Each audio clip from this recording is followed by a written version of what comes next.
From farms all across America, you will never find a farm as unique as this. This is Young's Dairy.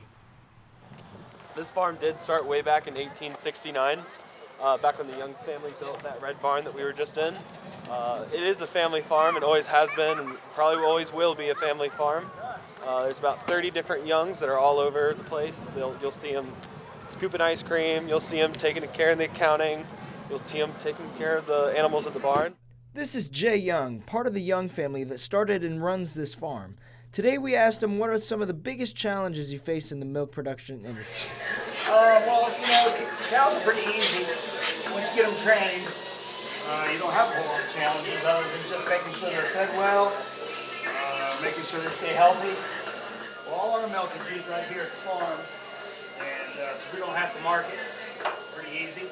We milk the cows, and by tomorrow morning, this 8 o'clock, this milk will be in the cheese vat over in the store making cheese. Do the last one. That's us washing the cow right now. We wash the cow to make them let their milk down, make sure their teats are clean, and then I'm getting ready to move this milker over to her right now. It takes about 4 to 5 minutes to milk each cow.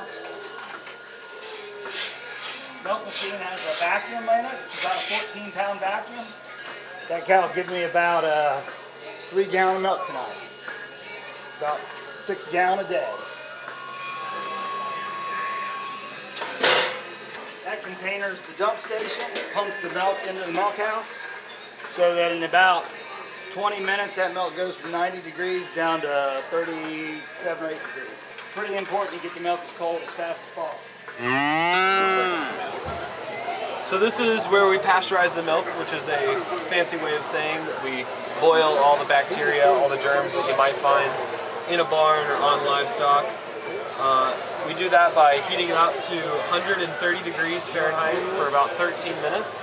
And then we're going to cool it back down to about 90 before we add in what's called our cheese culture, which is a collection of bacteria that we use to help bring back the milk into a cheese function.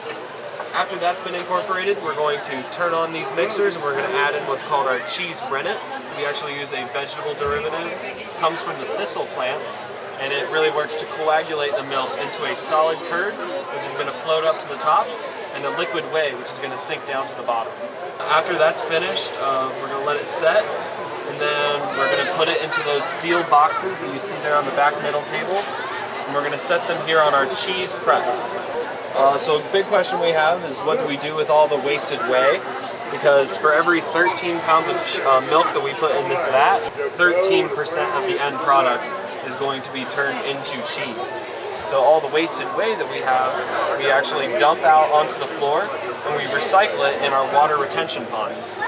We have 4 ponds, they're all aerated system, and then we use that as fertilizer and irrigation for the grass for our driving range and the trees for our Christmas tree farm.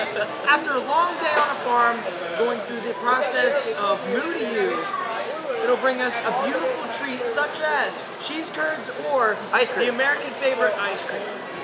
Since everyone's worked hard today, we got ourselves a little treat.